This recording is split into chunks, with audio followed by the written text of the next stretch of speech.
Օրվա կարևոր իրադարձությունները ձեզ է ներկայացնում Էպիկենտրոնի աշխատակազմը, ես Տաթևիկ Ավետիսյանն եմ, բարի երեկո։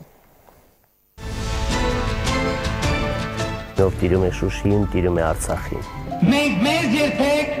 պարտված չենք ճանաչի։ Պատերազմ, որը փոխեց Արցախի ու Հայաստանի պատմության ընթացքը, 5 տարի առաջ սկսվեց մեծ արհավիրքը։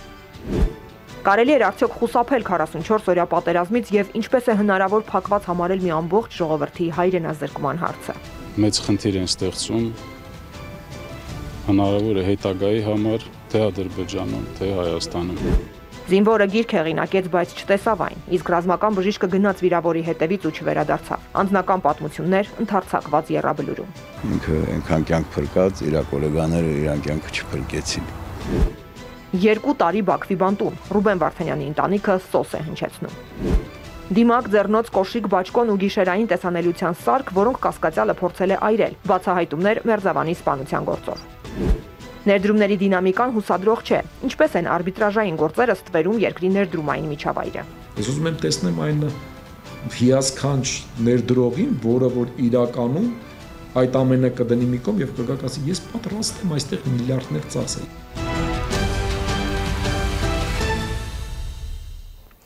Եվ այսպես ուղիղ 5 տարի առաջ սկսվեց մեծ աղետը, որը ձգվեց 44 օր։ Լայնամասշտաբ պատերազմը գլխիվայր շրջեց ոչ միայն Հայաստանի ու Արցախի ճակատագիրը, այլև փոխեց ամբողջ տարածաշրջանի անվտանգության ճարտարապետությունը։ 44 օրյա պատերազմի հետևանքով Ադրբեջանը տիրացավ ոչ միայն Արցախի հարակից շրջաներին, այլև մտավ բերդաքաղաք Շուշի, որի գրավումով էլ ազդարարվեց պատերազմի ավարտը։ Հայկական կողմը կրեց ծանր պարտություն, որի հետևանքները զգացվում են մինչև այսօր։ 44 օրյա պատերազմից 5 տարի անց մեր զոհերի, վիրավորների ու անհետ կորածների պաշտոնական ու ամբողջական ցուցակը հրապարակված չէ, իսկ Հայաստանի իշխանությունը վստահեցնում է, որ Ադրբեջանի հետ խաղաղություն է հաստատվել։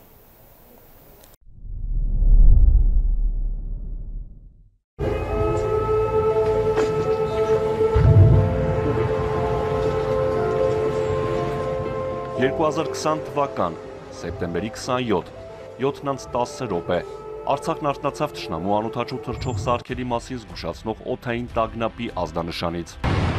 Րոպեներ հետո հայտարարվեց, որ Ադրբեջանը Արցախի շփման գծի երկայնքով հարձակում է սկսել իր ամբողջ արսենալի կիրառմամբ։ Թշնամին ինտենսիվ հրետակոծում էր նաև խաղաղ բնակավայրերը, այդ թվում մայրաքաղաք Ստեփանակերտը։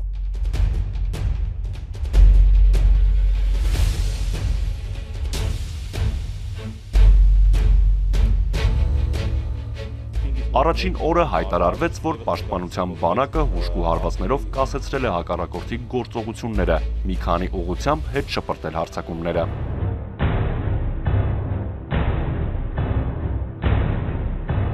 Պատերազմն հայտարարավ, պատերազմը ստնատանը։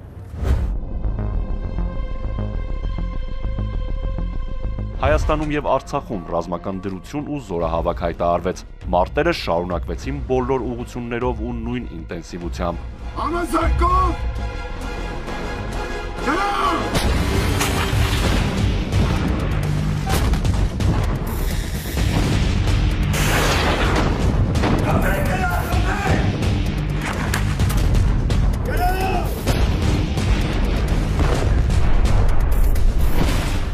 Եկեք պայմանավորվենք, որ մենք երբեք մեզ այլևս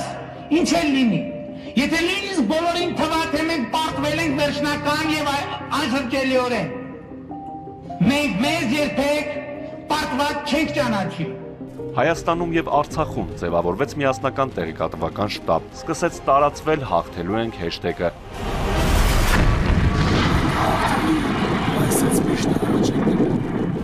Մարտերը ծանր են, բայց հայկական զինուժը շարունակում է ոչնչացնել ադրբեջանական տանկերն ու զրահատեխնիկան։ Ռազմաճակատից պարբերաբար ստացվող տեղեկություններն էին։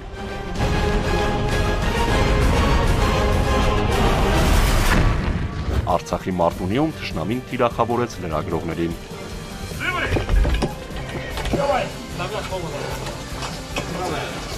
Հրետակոծությունից ծանր վիրավորում ստացան ֆրանսիական հայտնի Le Monde պարբերականի թղթակիցները, վիրավորվեցին նաև հայ լրագրողներ։ Լավ մնաս։ Առողջություն։ Անտեսելով գերտերությունների կոչը, Ադրբեջանը շարունակեց թեժ մարտերը շփման գծի ամբողջ երկայնքով։ Հաջորդող օրերին թշնամին հայտարարեց նաև նոր բնակավայրեր գրավելու մասին։ Հայկական կողմը տարածքներ կորցնելու մասին լռում էր։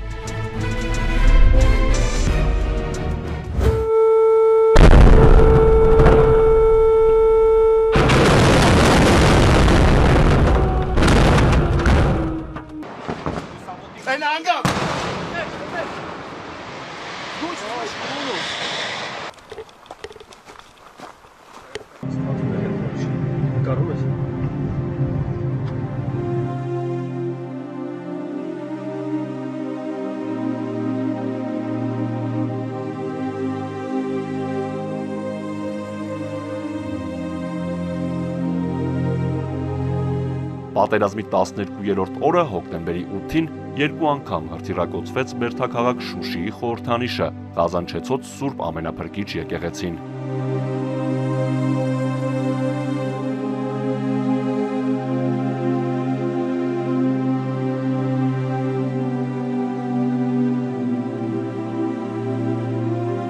Ինչպես ասում են, ով տիրում է Շուշիին, տիրում է Արցախին։ Նոյեմբերի 4 գործողություն Գյորբագյոր։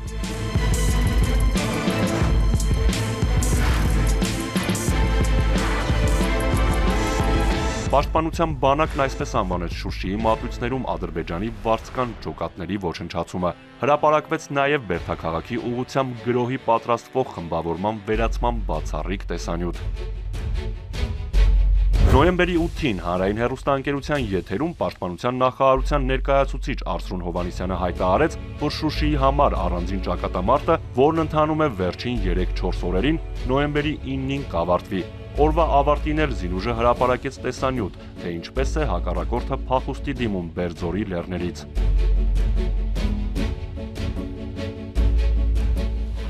Նոյեմբերի 9-ը Արցախի եւ Հայաստանի պաշտոնյաները հանդես եկան հակասական հայտարարություններով։ Նախ Facebook-ի էջում գրառում կատարեց Արցախի նախագահի խոսնակը։ Վարան Պողոսյանը գրեց, որ Շուշին ամբողջությամբ դուրս է մեր վերահսկողությունից։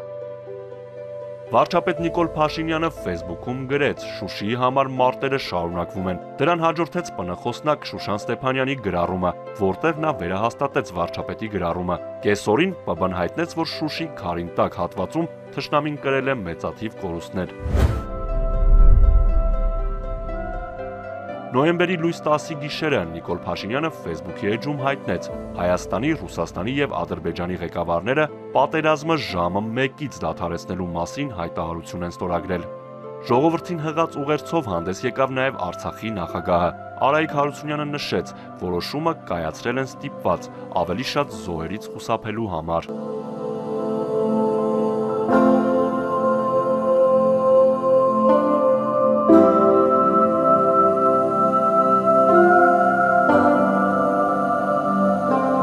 Արթուր Հակոբյան, Էպիկենտրոն։ Հնարավոր էր արդյոք խուսափել 44-օրյա պատերազմից եւ ինչ դասեր էր քաղվել դրանից հետո։ Լրագրողները այս հարցերն ուղղել են Եռաբլուր այցելած քաղաքական գործիչներին։ Առավոտյան կեսօրից հետո եւ նաեւ երեկոյան զինվորական պանթեոնում իշխանության բարձրաստիճան ներկայացուցիչներ չեն նկատվել։ Նյու Յորքից Նիկոլ Փաշինյանն է մի կարճ գրառում արել իր Facebook-յան էջում. Փառք նահատակներին եւ կեցե Հայաստանի Հանրապետությունը։ Վարչապետը կից տեղադրել է լուսանկար, որում ծնկի է իջած։ Իսկ զոհվածների ծնողները ծնկի են իջել իրենց որդիների շիրիմների առջև ու այդպես արդեն 5 տարի։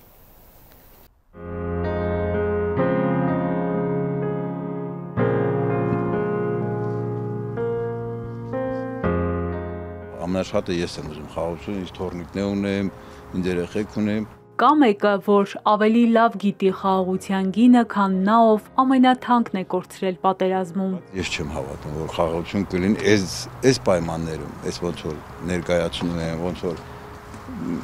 կոպիտ ասած խափում են ժողովրդին, խաղաղություն չի էսի։ Չի լինում այդ ձևի խաղաղություն։ Նարեկը ռազմական բժիշկ էր եւ 2 երեխայի հայր։ 2016-ի ապրիլին հասցրել էր առաջնագծում բազմաթիվ կյանքեր փրկել, ծանր ճանապարհ անցնել ու փառքով վերադառնալ։ 44-օրյային գնաց կամավոր։ Հայրն ասում է առանց երկմտելու, առանց իր հերթին սպասելու, գնաց պատերազմի հենց սկզբից։ Ի պաշտոնե կարող էր զորամասում մնալ ու վիրավորներին տեղում օգնություն ցույց տալ, բայց նա խնդրեց անձամբ գնալ վիրավոր զինակիցների հետևից։ Բան ապրել տակ, վիրավորվեց, տեղափոխեցին Էրեբունի, ամսի 19-ին էլ հոկտեմբերի, ինքը այնքան կյանք փրկած, իր գոլեգաները իրան կյանքը չփրկեցին։ 16 թվին էլ, 20 թվին էլ ընկերները պատմում էին, որ ինքը գալիս էր մեկու մեջ, մեկին ասում է ռուլից հանում էր մեքենայի վարորդին, ուրիշ անստում ասում է խոհերը 92 թվին զոհվել է, ձեր ընտանիքում կորուս կա, դու մի արի, ես գնալու եմ։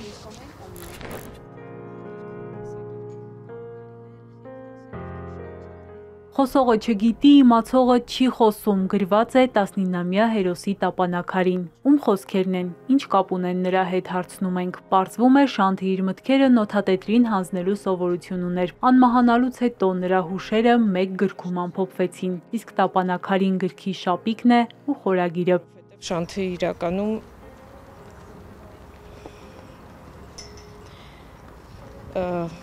քիչ էր խոսում, քան կարող էր եւ այն ամենը, ինչ պետք էր բարձրաձայն ասել, գրում էր պարզապես։ Որտեղ էր պատերազմի օրերին, ինչ պայմաններում, չի խոսել նաեւ այս մասին, բայց գրել է իր ու ընկերների ծանր ճանապարհի թեմայով։ Նոթատետրերը հետո են ծնողներին հասցրել։ Այդ տողերում պիտի գտնեին իրենց բոլոր հարցերի պատասխանները, որոնք Շանթը խնամքով շրջանցում էր։ Գրառումները նոթատետրի սկսվում են այսպես, որ սեպտեմբեր 25-ին 21:00 Ջաբրայելի ճամբարային կետից մեզ տեղակայեցին Ցորենի դաշտեր, մեր գնդի կրակային կետ, պատերազմի առաջին օրներ։ Հետո պատմել է Նռնենու մասին, այն ծառի, որի պտուղներով մի քանի օր են անցկացրել առանց սննդի մնացած մարտիկները։ Հետո այդ նույն ծառը հակառակորդի առաջին կրակի թիրախ է դարձել։ Նայեցի կողքերս ամեն ինչ նույնն էր, միայն Նռնենին չկար։ Արկ ընկել էր ուղիղ վրան ու փոշիացրել։ Հիմա դրա տեղում մութ ծուխ էր բարձրանում։ Եվ Շանթի նոթատետրի վերջին տողերը հայրենի հողում խաղաղ քուն մտնելու մասին են։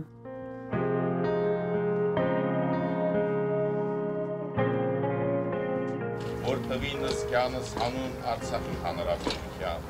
հիշյա հավուր մեծի գալստյան արքայության քո։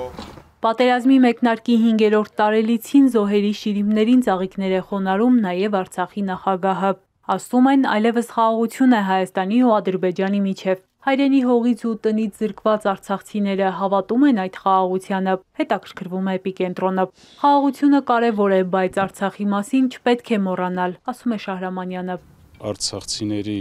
հարցը պետք է ստանա համապատասխան լուծում։ Չի կարող այս հարցը համարվել լուծված, եթե արցախցին զրկված է իր հայրենիքից, իր գերեզմաներից, իր սրբություններից։ Ես բազմիցս դա նշել եմ։ Եվ այսօր աչք փակելով այդ հարցի վրա, ես կասեի, որ մեծ խնդիր են ստեղծում հնարավոր է հետագայի համար թե Ադրբեջանում, թե Հայաստանում։ Այս հարցը պետք է ստանա համապատասխան լուծում, արժանապատիվ եւ անվտանգ վերադարձի տեսքով։ Արցախի էջը փակված չէ, հակամարտությունը ոչ միայն չի ավարտվել, այլև ավելի է սրվել, համոզված է Պաշտպանության նախկին նախարար Սեյրան Օհանյանը։ Այս ցեղասպանության համար Ադրբեջանը միջազգային հարթակներում պետք է պատասխանատվություն կրի։ Երկրորդը կարծում եմ, որ Արցախի սուբյեկտայնությունը պետք է պահպանվի։ Պետք է պայքարել նաև հավաքական վերադարձի պայմանների համար, ասում է Օհանյանը։ Արցախի հարցով բանակցությունները պետք է շարունակվեն, թեև Երևանն ու Բաքուն համատեղ լուծարեցին Մինսկի խումբը, որը տարիներ շարունակ հենց այս հարցի բանակցային հիմնական հարթակն էր։ Հերմինե Ղարիբյան, Հարություն Հովսեփյան, Էպիկենտրոն։ 2 տարի առաջ այսօրն էլ Արցախի տեղահանության ժամանակ ադրբեջանցիները Հակարիի անցակետում գերեվարեցին Ռուբեն Վարդանյանին ու տարան Բաքվի բանտ։ Վարդանյանի ընտանիքը նրա առողջական վիճակի մասին ստույգ ոչինչ չգիտի։ Նրա որդին Դավիթը Civilnet-ին ասել է, որ հոր համար շատ ավելի կարևոր են ոչ թե բանտարկության պայմանները, այլ իր եւ մյուս 22 քրիստոնյա հայ գերիների ձերբակալության պատճառները։ Դավիթ Վարդանյանն ասել է, որ գերիների ազատման ճանապարհը պահանջում է համաշխարհային համախմբում, Միացյալ Նահանգների աջակցություն եւ հայ ժողովրդի միասնական պայքար։ Նախնական վարկածով Մերձավանում տեղի ունեցած սպանությունը դասական վենդետա է։ Իրավապահները ձերբակալված Նարեկ Օհանյանի շինությունից հայտնաբերել են հանցագործության պահին օգտագործված իրերը, որոնք կասկածյալը փորձել է ոչնչացնել այրելով։ Վալոդյա Գրիգորյանին եւ Կարեն Աբրահամյանին սպանելու համար գործի դրված ավտոմատը չի հայտնաբերվել։ Քննչական կոմիտեն հավաստիացնում է, որ օպերատիվ հետախուզական գործունեություն իրականացնող մարմինները ամբողջությամբ տիրապետում են օպերատիվ իրավիճակին, իսկ նախաքննական մարմինը ձեռնարկելու է անհրաժեշտ միջոցներ քրեական պատասխանատվության անխուսափելիության սկզբունքը կենսագործելու եւ նախաքննության համակողմանիությունը ապահովելու ուղղությամբ։ Վալոդյա Գրիգորյանի փոքր եղբայրը ատրճանակը ձեռքին կատարում է ինչ-որ գործողություններ իմ ու եղբորս ուղղությամբ։ Փետրվարի 10-ի հարցազրույցում Փարաքարի նախկին համայնքապետ Մհեր Ախտոյանի ազգականը մանրամասներ է պատմում համայնքապետ Քեռու որդու տան վրա զինված հարձակումից։ Հենց նկատել է, որ արդեն եղբորս կրակել են, գնացել եմ ու իմ եղբորը էլի գրկել եմ, բայց դա արդեն հասկացա, որ իմ եղբայրը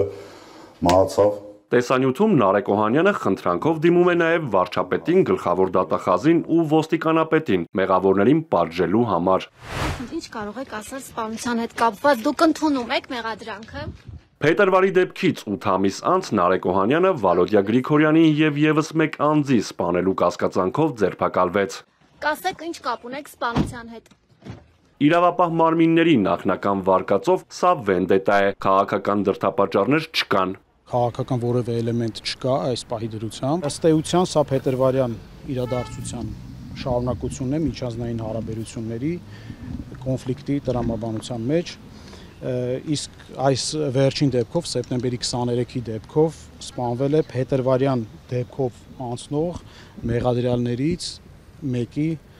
հարազատ եղբայրը Վալոդյա Գրիգորյանը։ Քննչական կոմիտեն հայտնում է, որ ձերբակալվածին պատկանող շինությունում հայտնաբերվել են դեպքին Նարեկ Օհանյանի առնչությունը հաստատող բացահայտ հետքեր, դիմակ, ձեռնոցներ, կոշիկներ, բաճկոն, գիշերային տեսանելիության սարք, որոնք Օհանյանը փորձել է այրել։ Ինքնաձիգը հայտնաբերելու ուղղությամբ իրավապահները դեռ աշխատում են։ Նախաքննության գաղտնիությունից ելնելով նախարարի մամուլի քարտուղարը չասաց, թե ձերբակալվածը խոստովանական ցուցմունք տվել է, թե ոչ։ Իսկ պարզել են սպանության տեսանյութում երևացող դիմակավորված անձը Նարեկ Օհանյանն է։ Շատ հանգամանքներ կան պարզված, որ կրկին կարող եմ ասել, բացահայտման աշխատանքները չխոչընդոտելու համար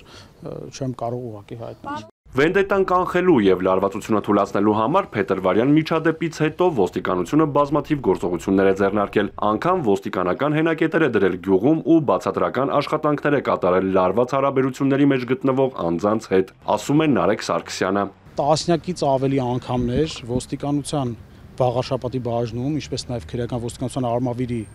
մարզային վարչությունում ստացվել են տեղեկություններ, որ X ժամի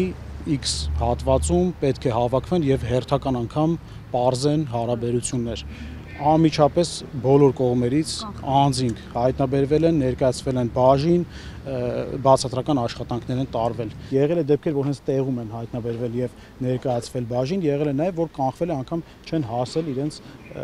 նախապես որոշած դեպքի վայրը։ Մերձավանի վերջին միջադեպից առաջ սեպտեմբերի սկզբին աշխատանքից ազատվել էին Արմավիրի մարզի Պարեկային ծառայության գումարտակի հրամանատարը, համայնքային ոստիկանության Վաղարշապատի բաժնի պետը։ Պաշտոնակությունները շարունակվեցին նաև սեպտեմբերի 23-ից հետո։ Աշխատանքից ազատվեց ոստիկանության Արմավիրի մարզային վարչության պետը։ Պաշտոնակությունները կսահմանափակվեն այսքանով, խոսնակը չգիտի։ Հարցի հասցեատերը ես չեմ, ներքին գործերի նախարարը հենց առաջին օրվանից գտնվել է դեպքի վայրում, ղեկավարել է բացահայտման աշխատանքները, օպերատիվ շտաբը, հենց այս պահին էլ գտնվում է Վաղարշապատի բաժնում։ Թերացումների հետ կապված դեպքի ամբողջական բացահայտումից հետո կլինեն մանրակրկիտ վերլուծություններ եւ վստահեցնում եմ, որ եթե պարզվի այս կամ այն ծառայողը կամ ծառայողները, որոնք օբյեկտիվորեն հնարավորություն են ունեցել կանխել այս դեպքը, սակայն չեն կանխել, վստահաբար ասում եմ, կրելու են իրենց պատասխանը։ Վենդետայի կրկնությունը բացառելու համար սեպտեմբերի 23-ի արյունոտ դեպքից առաջ հանված ոստիկանական հենակետերը նորից դրվել են։ Հարյուրավոր ոստիկանների մասնակցությամբ կանխարգելիչ միջոցառումներ են ձեռնարկվել։ Գլխավոր դատախազությունն էլ արձագանքել է քննադատություններին ու մեղադրանքներին, թե փետրվարի 5-ին Մերձավանում կատարված սպանության դեպքով լրիվ, օբյեկտիվ եւ համակողմանի քննություն չի իրականացվել կամ քննությունը դանդաղ է ընթացել։ Դատախազությունը հայտնել է, որ այդ գործը 15 մեղադրյալների վերաբերյալ հաստատված մեղադրական եզրակացությամբ դատարան է ուղարկվել ապրիլի 29-ին։ Արթուր Հակոբյան, Հարություն Հովսեփյան, Էպիկենտրոն։ Միջազգային թեմաներ։ Իրանը խորհրդակցությունների նպատակով հետ է կանչել Մեծ Բրիտանիայում, Ֆրանսիայում եւ Գերմանիայում իր դեսպաններին։ Թեհրանն այսպես է արձագանքել եվրոպական եռյակին, որը վերջին 10 տարվա ընթացքում առաջին անգամ գործարկել է ՄԱԿ-ի կողմից Իսլամական Հանրապետության նկատմամբ պատժամիջոցները վերականգնելու մեխանիզմը։ Նախորդին ՄԱԿ-ի անվտանգության խորհրդի նիստում Թեհրանի դաշնակիցներ Ռուսաստանին եւ Չինաստանին չի հաջողվել հետաձգել հակաիրանական նախագիծը։ 15 անդամից բաղկացած անվտանգության խորհրդում միայն 4 երկիր է աջակցել Մոսկվային եւ Պեկինին, որոնք առաջարկում էին 6 ամսով հետաձգել Իրանի նկատմամբ պատժամիջոցների վերականգնումը։ Իսրայելն այսօր վաղ առավոտյան արևմտյան ափի Ալ-Քուբեյբա քաղաքում պայթեցրել է պաղեստինցի այն տղամարդու տունը, որին մեղադրում է ամսվա սկզբին Երուսաղեմում տեղի ունեցած մահացու կրակոցների համար։ Հզոր պայթյունը ոչ միայն հողին է հավասարեցրել թիրախավորված տունը, այլև վնասել է հարևան շինությունները։ Սեպտեմբերի 8-ին Երուսաղեմի Ռամոթ խաչմերուկում կատարված հարձակումը խլել էր 6 իսրայելցու կյանք եւ վիրավորել 12-ին։ Դրանից հետո Նեթանյահուն խոստացել էր պատժել հարձակման մեղավորներին, քանդելով նրանց տները։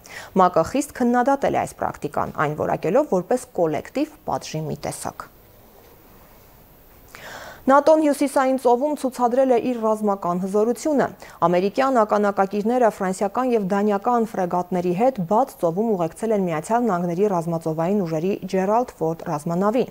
Neptune Strike կոդային անունով զորավարժության շրջանակում F-35 եւ F-18 կործանիչները թռել են I-2 հողուքային ինքնաթիռի հետևից, ցուցադրելով իրենց հնարավորությունները եւ ստուգելով գործողությունների համակարգումը Ռուսաստանի հետ բարձր լարվածության պայմաններում։ Ավելի վաղ ՆԱՏՕ-ն Մոսկվային մեղադրել էր իր արևելյան թևում դաշինքի պաշտպանությունը խոցելու փորձերի համար։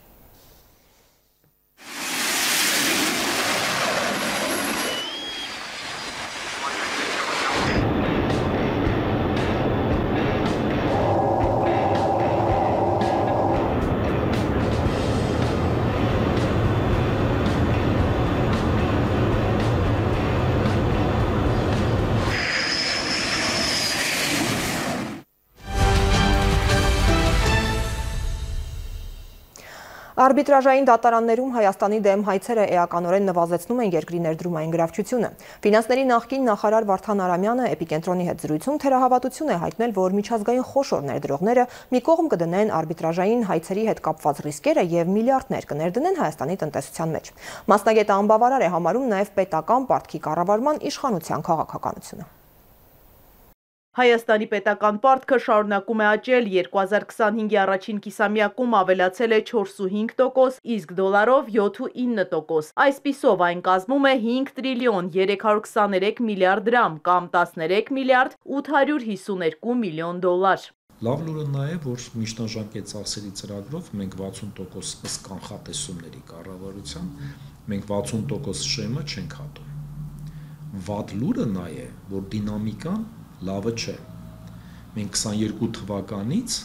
մինչև իրենց կանխատեսածը միջնաժամկետ ծախսերի ծրագրով 28 թվականը անընդհատ պարտքնացուցանիշը վատացնում ենք։ Պարտքի կառավարման իշխանության մոտեցումը բավարար չէ պարտքը կայուն մակարդակի հետ բերելու համար, շարունակում է Արամյանը։ Առաջին ռիսկը տնտեսության կառուցվածքն է, ոչ արտահանելի հատվածն է աճում։ Շինարարությունը, ծառայությունները, առևտուրը։ Հաջորդ ահազանգը վարկերի աճն է։ Վերջին տարիներին ավելացել են 4 տրիլիոնով։ Հեչ լավ ինֆորմացիա մենք չունենք։ Վարկերի ծավալ է աճում, որովհետև սպառողական վարկերն են աճում, հիպոթեկային վարկերն են աճում, որը երկարաժամկետ սպառման բան է, շինարարական ոլորտին տրված վարկերն են աճում, առևտրին տրված վարկերն են աճում։ Բավական մեծ է տնտեսական աճի հետ կապված ռիսկը։ Եթե միջնաժամկետում 5%-ից պակաս տնտեսական աճ ունենանք, ել ավելի կվատանա պարտքը հնացուցանիշը եւ կմոտենանք 60%-ի։ Մյուս կողմից էլ կրճատվել է պարտքի ժամկետայնությունը, ամսական ավելի շատ պետք է վճարենք։ Ռիսկը դա տոկոսավճարների բավականին մեծ ծավալն է, որը արդեն մեր ծախսերի 10%-ից բարձր է։ Սա եւս ահազանգող է։